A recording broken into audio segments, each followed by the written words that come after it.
Hello दोस्तों, आज की कहानी में आपका स्वागत है। मुझे ऐसा लगता है कि नीरज वहीं उस खिड़की पर खड़ा है। अभी अपना हाथ हिलाकर मेरा ध्यान आकर्षित करेगा। तभी पीछे से किसी का स्पर्श पाकर मैं चौंकी। मेघा, आप यहाँ क्या कर रही हैं? सब लोग नाश्ते पर आपका इंतजार कर रहे हैं और जमाई जी की नज़रें तो आपको ही ढूंढ रही हैं। छेड़ने के अंदाज में भाभी ने कहा। सब हंसते बोलते नाश्ता का मज़ा ले रहे थे, पर मुझे कुछ अच्छा नहीं लग रहा था। मैं एक ही पूरी को तोड़े जा रही थी। अरे मेघा, खा क्यों नहीं रही हो? बहू, मेघा की प्लेट में गरम पूड़ियाँ डालो। माँ ने भाभी से कहा। नहीं, मुझे कुछ नहीं चाहिए, मेरा नाश्ता हो गया, कहकर मैं उठ गई। प्रदीप भैया मुझे ही घूर रहे थे। मुझे भी उन पर बहुत गुस्सा आ रहा था। आखिर उन्होंने मेरी खुशी क्यों छीन ली? पर वक्त की नजाकत को समझकर मैं चुप ही रही। हाँ, पापा भी समझ रहे थे कि मेरे मन में क्या चल रहा है। मैं नीरज से बहुत प्यार करती थी, उसके साथ शादी के सपने सजो रही थी, पर शब ने जबरदस्ती मेरी शादी एक ऐसे इंसान से करवा दी जिसे मैं जानती तक नहीं थी। माँ, मैं आराम करने जा रही हूँ, कहकर मैं जाने ही लगी तो माँ ने कहा, मेघा, तुमने तो कुछ खाया ही नहीं, जूस पी लो। मुझे भूख नहीं है, मैंने माँ से रूखे स्वर में कहा। मेघा, ससुराल में सबका व्यवहार कैसा है और तुम्हारा पति सार्थक तुम्हें प्यार करता है कि नहीं? माँ ने पूछा। सब ठीक है माँ, मन हुआ कि कह दूँ कि आप लोगों से तो सब अच्छे ही हैं। फिर माँ कहने लगी, सबका मन जीत लेना बेटा, अब वही तुम्हारा घर है। माँ बेटी में क्या बातें हो रही हैं? तभी मेरे पति सार्थक ने कमरे में आते ही कहा। मैं इसे समझा रही थी कि अब वही तुम्हारा घर है, सबकी बात मानना और प्यार से रहना। माँ, आपकी बेटी बहुत समझदार है। थोड़े ही दिनों में मेघा ने सबका मन जीत लिया। सार्थक ने मेरी तरफ देखते हुए कहा। मेरी शादी को अभी 3 ही महीने हुए थे। मैं शादी के बाद पहली बार माँ के घर आई थी। हमारे यहाँ आने से सब खुश थे, पर मेरी नज़र तो अभी भी अपने प्यार को ढूंढ रही थी। सार्थक ने रात में कमरे में आकर कहा, मेघा, क्या हुआ? अगर कोई बात है तो मुझे बताओ। जब से यहाँ आई हो बहुत उदास लग रही हो। ऐसी कोई बात नहीं है, मैंने अनमने ढंग से जवाब दिया। सार्थक मुझे एकदम पसंद नहीं। मेरे लिए यह ज़बरदस्ती और मजबूरी का रिश्ता है जिसे मैं पल भर में तोड़ देना चाहती हूँ, पर ऐसा कर नहीं सकती। अच्छा ठीक है, सार्थक ने बड़े प्यार से कहा।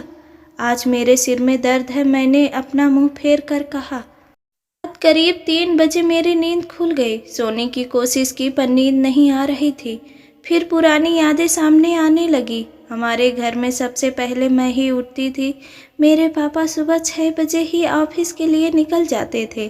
मैं ही उनके लिए चाय नाश्ता बनाती थी, बाकी सब बाद में उठते थे। मेरे पापा रेलवे में कर्मचारी थे, इसलिए हम शुरू से ही रेलवे क्वार्टर में रहे। रेलवे क्वार्टर्स के घर भले ही छोटे थे, पर आगे पीछे इतना ज़मीन होती थी कि एक अच्छा सा लॉन बनाया जा सकता था। हमने भी लॉन बनाकर बहुत सारे फूलों के पौधे लगा रखे थे। शाम को हम सब कुर्सियां लगाकर वहीं बैठते थे। मेरे घर के सामने ही मेरी दोस्त नम्रता का घर था।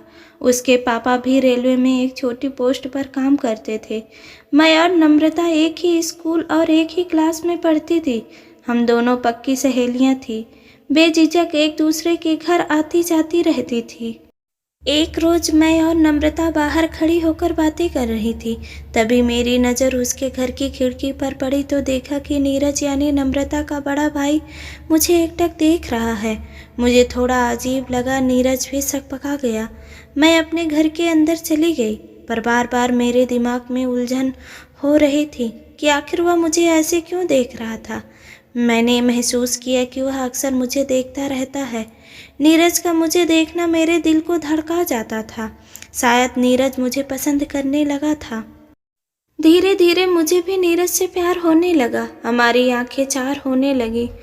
उसकी आंखों ने मेरी आंखों को बताया कि हमें एक दूसरे से प्यार हो गया है। अब तो हमेशा मैं उस खिड़की के सामने जाकर खड़ी हो जाती थी। नीरज की भूरी आंखें और सुनहरे बाल मुझे पागल कर देते थे। अब हम छिप छिप कर मिलने लगे थे। सुबह मैं फिर उसी खिड़की के पास जाकर बैठ गई। तभी पीछे से किसी का स्पर्श पाकर मैं हड़बड़ा गई और मेरी सोच पर पूर्ण विराम लग गया। मेघा, तुम कब से बाहर बैठी हो? चलो अंदर चाय बनाती हूँ, माँ ने कहा। मैं यही ठीक हूँ माँ, आप जाओ, मैं थोड़ी देर में आती हूँ। माँ ने मुझे शंका भरी नज़रों से देखते हुए कहा, तुम अभी तक उस लफंगे को नहीं भूली हो? अरे सब कुछ एक बुरा सपना समझकर क्यों नहीं भूल जाती हो? उसी में सबकी भलाई है बेटा। अब तुम्हारी शादी हो चुकी है, अपने घर गृहस्थी संभालो, अपने पति को प्यार करो। इतना अच्छा जीवन साथी और ससुराल मिली है एक लड़की को, और क्या चाहिए? माँ की बातों से मुझे रोना आ गया। मेरी गलती क्या थी? यही ना कि मैंने प्यार किया, और प्यार करना कोई गुनाह तो नहीं। अपने पति से कैसे प्यार करूं जब मुझे उनसे प्यार ही नहीं? अब क्यों रो रही हो? अगर तेरी करतूतों के बारे में जमाई राजा को पता चल गया तो क्या होगा? अरे बेवकूफ़ लड़की, क्यों अपना सुखी संसार बर्बाद करने पर तुली हो? माँ ने गुस्से में कहा। कौन क्या बर्बाद कर देगा माँ जी? सार्थक ने पूछा, जैसे उन्होंने हमारी सारी बातें सुन ली हों। हड़बड़ा कर कहने लगी, कुछ नहीं जमाई जी, मैं तो मेघा को यह समझाने की कोशिश कर रही थी कि अब पिछली बातें भूल जाओ। यह अपनी सब सहेलियों को याद करके रो रही है। ऐसे कैसे भूल जाएगी अपनी सहेलियों को? स्कूल कॉलेज अपने दोस्तों के साथ बिताया वह पल ही तो हम कभी भी याद करके मुस्कुरा लेते हैं, सार्थक ने कहा। मेघा, दुनिया अब बहुत ही छोटी हो गई है। हम इंटरनेट के जरिए कभी भी किसी से भी जुड़ सकते हैं। हम माँ के घर से 3-4 दिन रहकर अपने घर रांची चल दिए। पटना से रांची करीब 1 दिन का रास्ता है। सार्थक तो सो गए, पर ट्रेन की आवाज़ से मुझे नींद नहीं आ रही थी। मैं फिर वही सब सोचने लगी कि कैसे मेरे परिवार वालों ने हमारे प्यार को पनपने नहीं दिया। प्रदीप भैया को कैसे भूल सकती हूँ? उनकी वजह से ही मेरा प्यार अधूरा रह गया था। मेरी आंखों के सामने ही उन्होंने नीरज को कितना मारा था। अगर तब नीरज की माँ आकर प्रदीप भैया के पैर न पकड़ती तो शायद वे नीरज को मार ही डालते। उस दिन के बाद हम दोनों कभी एक दूसरे से नहीं मिले। भैया ने तो यहाँ तक कह दिया था कि नीरज को कि आइंदा कभी यहाँ नज़र आया या मेरी बहन को नज़र उठाकर भी देखने की कोशिश की तो मारकर ऐसी जगह फेंकूंगा कि कोई ढूंढ नहीं पाएगा। प्रदीप भैया की धमकी से डरकर नीरज और उसके परिवार वाले यहाँ से कहीं और चले गए। नम्रता को हमारे प्यार के बारे में सब कुछ पता था। एक दिन नम्रता मेरी माँ से यह कहकर मुझे अपने घर ले गई कि हम साथ बैठकर पढ़ाई करेंगी। हमारी 12वीं कक्षा की परीक्षा अगले महीने शुरू होने वाली थी, अतः माँ ने हाँ कर दी। अब तो हमारा मिलना रोज होने लगा था। एक रोज जब मैं नम्रता के घर गई तो कोई नहीं दिखा, सिर्फ नीरज था। उसने बताया कि नम्रता और माँ बाहर गई हैं। मैं वापस अपने घर आने लगी, तभी नीरज ने मेरा हाथ अपनी ओर खींचा। नीरज छोड़ो मेरा हाथ, कोई देख लेगा। मैंने नीरज से कहा, कोई नहीं देखेगा, क्योंकि घर में मेरे अलावा कोई और है ही नहीं। उसने शरारत भरी नज़रों से देखते हुए कहा। उसकी नज़दीकियाँ देखकर मेरा दिल ज़ोर ज़ोर से धड़कने लगा। मैं अपने आप को नीरज से छुड़ाने की कोशिश कर भी रही थी और नहीं भी। मैंने अपनी आंखें बंद कर ली, तभी उसने मेरे अधरों पर अपना होंठ रख दिया। नीरज, यह क्या किया तुमने? यह तो गलत है। इसमें गलत क्या है? हम एक दूसरे से प्यार करते हैं, कहकर उसने मेरे गालों को चूम लिया। किसी को हमारे प्यार के बारे में अब तक कुछ भी पता नहीं था। सिर्फ नम्रता को छोड़कर सुनहरे सपनों की तरह हमारे दिन बीत रहे थे। हमारे प्यार को 3 साल हो गए। नीरज की भी नौकरी लग गई और मेरी भी स्नातक की पढ़ाई पूरी हो गई। अब तो हम अपनी शादी के सपने भी सजोने लगे।